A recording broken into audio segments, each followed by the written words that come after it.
गुंडा बैंक नहीं चल सकता, कोई कानून नहीं करता। नमस्कार, संतोष की रिपोर्ट में आप सबों का स्वागत है। और आज हम संतोष की रिपोर्ट में बात बिहार के गृह मंत्री सम्राट चौधरी की उस बयान की करने जा रहे हैं, जिस बयान के सहारे उन्होंने बिहार की पुलिस को हिदायत दिया है या आदेश दिया है कि बिहार में गुंडा बैंक नहीं चलना चाहिए। गुंडा बैंक गरीबों को परेशान करता है।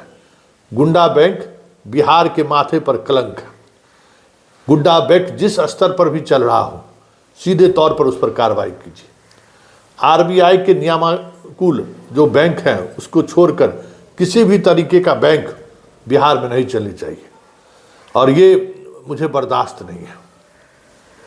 सम्राट चौधरी ये बात बोल रहे हैं, और सम्राट चौधरी बोल रहे हैं इसलिए हमने सोचा कि सम्राट चौधरी को हम याद भी दिला देते हैं कि जिस गुंडा बैंक की बात कर रहे हैं, उस बैंक को लेकर जिस एक व्यक्ति पर सबसे ज़्यादा दबिश बनाई गई थी, आज उनके साथ बैठकर संसद का शोभा बढ़ा रहा है। जी हाँ, जरा ये अखबारों की कटिंग देखिए। 2022 की अखबार की कटिंग है। ये कटिंग आपको प्रभात खबर की है कि किस तरीके से गुंडा बैंक काम कर रहा है बिहार में, किस तरीके से गुंडा बैंक वालों ने कटिहार के एक परिवार को आत्महत्या करने के लिए मजबूर किया। और उस मामले में हाई कोर्ट में जब सुनवाई हुई तो हाई कोर्ट ने सीआईडी के एडीजी उसे कमल किशोर को इस मामले की जांच की जिम्मेवारी दी, और उस जांच की जिम्मेवारी के बाद इनकम टैक्स, आईटी, एयू और सीआईडी की टीम ने संयुक्त रूप से भागलपुर में, उस समय में ये पूर्व डिप्टी मेयर था राजेश, जो अभी सांसद है चिराग की पार्टी के, उसके यहाँ 4 दिनों तक छापामारी हुई थी। कहा गया था कि 80 लाख कैश, क्या क्या डॉक्यूमेंट्स मिला, बहुत बड़ी बड़ी बातें हुई। लेकिन तमाम अखबारों की कटिंग आप देख रहे हैं, हमारे बाजू में चल रहा है। लेकिन उस मामले में हाई कोर्ट के मॉनिटरिंग के बाद भी कोई कार्रवाई आगे नहीं बढ़ी। सोच सकते हैं कि कितने रसूख वाले रहे होंगे उस दौर में भी राजेश वर्मा, और उनको संरक्षण देने वाले कौन लोग होंगे, ये भी आप समझ सकते हैं। इसलिए सम्राट चौधरी के साख पर सीधे सीधे तौर पर ये साख दाव पर है। जितनी मजबूती के साथ उन्होंने बोला है, भागलपुर का ही भी है, कितने बार साथ बैठकर जो है सो दोनों एक ड्राइंग रूम में खाना खाए होंगे, कितने बार गले मिले होंगे। बिहार विधानसभा चुनाव में तो इस वर्मा के साथ कदम से कदम मिलाकर सम्राट चौधरी चल रहे थे डॉक्टर संजीव को हराने के लिए परबत्ता से। उस दौरान दोनों कई बार मंच भी साझा किए।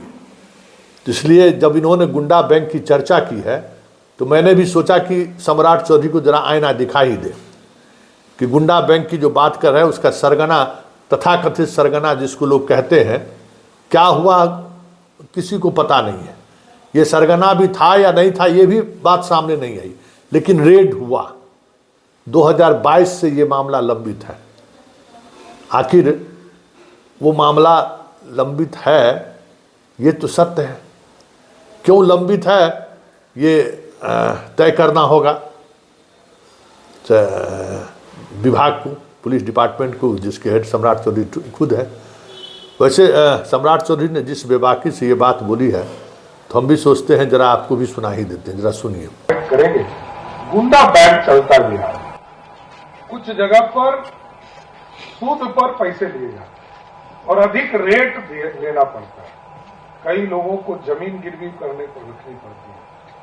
इन सब पर भी पूर्ण रूप से सरकार और पुलिस की कार्रवाई लगातार आगे बढ़ेगी, और हर हालत में गुंडा बैंक कोई भी हो और कोई भी सूद पर लेने वाला व्यक्ति हो, तो हर हालत में इसको बंद करना है। गुंडा बैंक नहीं चल सकता, कोई कानून नहीं करता है। और आरबीआई जिसको अधिकृत करता है, जिस भी बैंक को, हम उसको सिर्फ चलने देंगे और किसी भी बैंक को नहीं चलने देंगे। जो भी अनलीगल बैंक्स है सबको बैन करने का काम किया जाएगा। सुन लिए? तो क्या आने वाले समय में ये फाइल जो दबी हुई है वो बाहर निकलेगा क्या? बड़ा सवाल है। क्योंकि गुंडा बैंक को लेकर जो सबसे बड़ा ऑपरेशन हुआ वो ऑपरेशन आज भी बंद है। मतलब ऑपरेशन के जितनी भी फाइलें आई सारे के सारे फाइल दबी हुई हैं। उस समय में ये भी सत्तारूढ़ दल के ही एलजेपी का ही वहाँ के जिला अध्यक्ष था, चिराग पासवान की पार्टी का। तो और बात गुंडा बैंक का हुआ है तो फिर जांच जहाँ अटकी हुई है वहाँ से आगे बढ़नी चाहिए, सम्राट चौधरी कह रहे हैं। तो ये एक बड़ा सवाल ठीक ऐसे समय पर सम्राट चौधरी ने उठाया है जब भागलपुर के लोगों को, खुद भागलपुर से हैं सम्राट चौधरी भी, तो एक उम्मीद जगी होगी भागलपुर के हजारों ऐसे लोगों का जो इस गुंडा बैंक की वजह से बर्बाद हो चुके हैं, कंगाल हो चुके हैं। अब देखना दिलचस्प होगा कि क्या इन पर कार्रवाई, मतलब जो भी जांच में जो बातें सामने आई क्या वो पब्लिक डोमेन में आएगा, क्या जनता तक ये बात पहुंचेगी कि भाई क्या हुआ। छापेमारी तो हुई, आप अखबार के कतरनों से आप देख लीजिए कि छापेमारी हुई, 4-4 दिन तक छापेमारी हुई। और राजेश वर्मा नाम के व्यक्ति के ही यहाँ छापेमारी हुई, जो उस समय में उप मेयर था, डिप्टी मेयर था, पूर्व डिप्टी मेयर थे, जो अभी खगड़िया के सांसद हैं। तो क्या इस मामले में नए सिरे से जांच शुरू होगी, बड़ा सवाल है। क्या सम्राट चौधरी जो जिस गुंडा बैंक के खिलाफ कार्रवाई की बात कर रहे हैं, तो भागलपुर, कटिहार, उस इलाके में जो गुंडा बैंक पहले से चला आ रहा है, जिस मामले में हाईकोर्ट में मॉनिटरिंग हो रही है, क्या उस मामले में जो फाइल दबी हुई है वो आगे बढ़ेगा क्या? क्योंकि साख सम्राट का है, सम्राट ने खुद उस बात को आगे बढ़ाया है कि भाई हमें बर्दाश्त नहीं है। तो क्या आने वाले समय में कुछ चीज़ें अलग देखने को मिलेगी क्या? क्योंकि इस मामले में जो घटना घटित हुई थी, बहुत ज़बरदस्त चर्चा हुई थी इस बात को लेकर, और चर्चा सतही पैमाने पर नहीं, बड़े स्तर के पैमाने पर ये चर्चा हुई थी। तो ये चर्चा देखने वाली बात होगी कि सम्राट चौधरी के इस स्पीच के बाद सीआईडी, आर्थिक इकोनॉमिक ऑफेंस, आर्थिक अपराध इकाई और इनकम टैक्स, तीनों जो उन्होंने कार्रवाई की थी, उस कार्रवाई में क्या चीज़ें सामने आई, क्या हुआ नहीं हुआ, कुछ तो बात सामने आएगी, देखने वाली बात होगी। इसलिए सम्राट चौधरी के इस बयान के बाद खास करके कोसी और अंग प्रदेश के लोगों में एक उम्मीद जगी है कि जो न्याय वर्षों से 2022 से न्याय की लड़ाई लड़ने वाले लोगों को एक उम्मीद जगी है कि चलिए अब बड़े से बड़े रसूख वाला क्यों नहीं हो, सम्राट चौधरी का भरोसा है। सम्राट चौधरी ने कहा है कि हम ऐसे लोगों पर कार्रवाई करेंगे, गुंडा बैंक हम बर्दाश्त नहीं करेंगे। तो क्या भागलपुर के उस सिंडिकेट पर कार्रवाई होगी क्या? भागलपुर में राजेश वर्मा के घर क्यों छापामारी हुई थी, इस रहस्य का उद्भेदन होगा क्या? क्या राजेश वर्मा की इस मामले में कोई भागीदारी नहीं थी, ये क्लीन चिट मिलेगा क्या?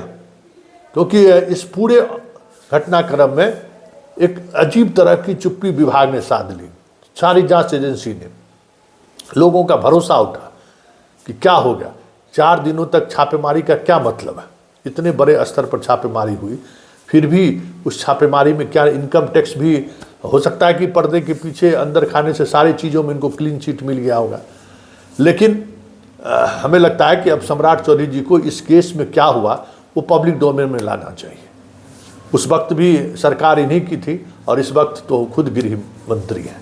उम्मीद करते हैं कि गुंडा बैंक को लेकर जो इन्होंने आवाज़ उठाई है, वो आवाज़ हजारों उस गरीब लोगों को एक बार फिर से इंसाफ मिले, इसकी उम्मीद ज़रूर जगाती है।